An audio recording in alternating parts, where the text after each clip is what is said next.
Hey everyone, and welcome. Today, we're jumping into a pretty spicy take. The idea that chasing huge healing numbers in ESO PvP isn't just overrated, it might actually be a trap that's getting you and your team wiped. So let's just kick things off with a big question. What really keeps a group on its feet in a tough fight? Is it seeing those massive green numbers flash across your screen? Or is it something else entirely? Let's dig in. All right, so let's dive into what most people believe, what I call the healer's myth.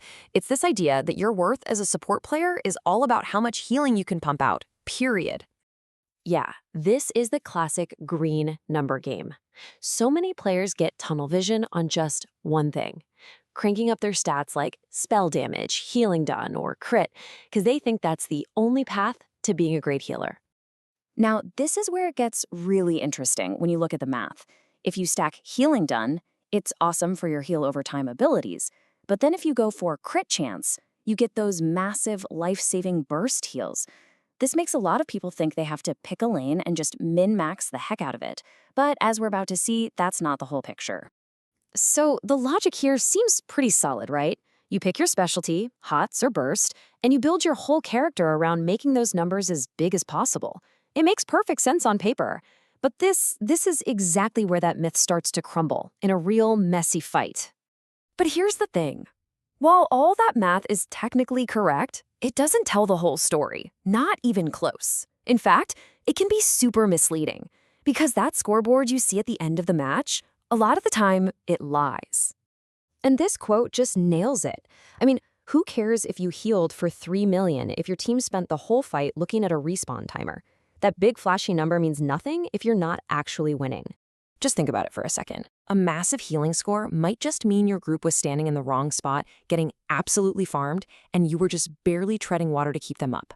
The number one metric for success isn't how much you heal, it's how you and your team survive. Because a dead healer does zero healing.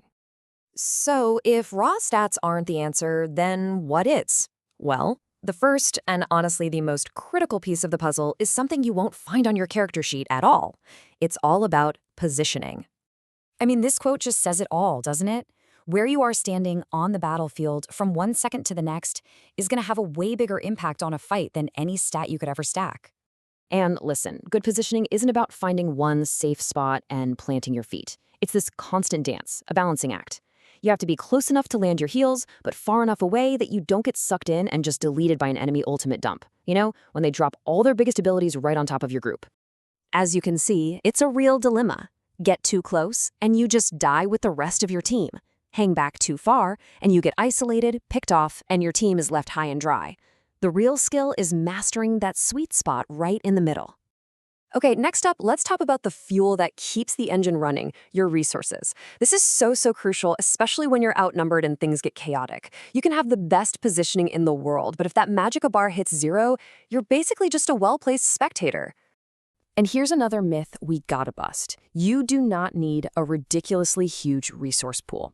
Actually, if you go over about 30,000 magica, you're probably wasting stats that would be way better spent on survivability, like more health or resistances. It's not about having a bigger gas tank, it's about getting better miles per gallon. So this slide lays out a super simple but crazy effective 3-step process to outlast your opponents. First, try your best to never let your magica or stamina dip below 50%. Second, find those little lulls in the fight to weave in a heavy attack with your resto staff, get those resources back. And third, keep your tri-stat potions on cooldown.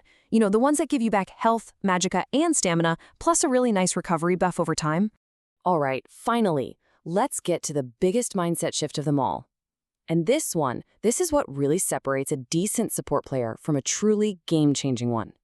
It's realizing that you are not the only person responsible for keeping your group alive. This right here, this is everything. In a really good group, everybody chips in. The damage dealers are throwing out their own little heals over time, maybe tossing a burst heal to a teammate.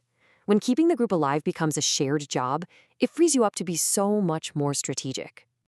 Think about it like this. A single target heal saves one person, but one perfectly timed area of effect burst heal, that can save your entire team from getting wiped by a coordinated attack. That's your real power. Your job isn't to just play whack-a-mole with health bars, it's to give your team the tools to survive those insane, overwhelming moments. And that only works when everyone's in on it. So, when you boil it all down, the big takeaway here is to totally redefine your role. Stop seeing yourself as just a reactive healer. Start thinking like a proactive, strategic support player, someone who enables the win with smart plays, solid resource management, and great group synergy. So I'll just leave you with this to chew on. Who's the best support player? The one with the biggest number on the scoreboard? Or the one whose team is the last one standing? I think we all know the answer. Thanks for tuning in.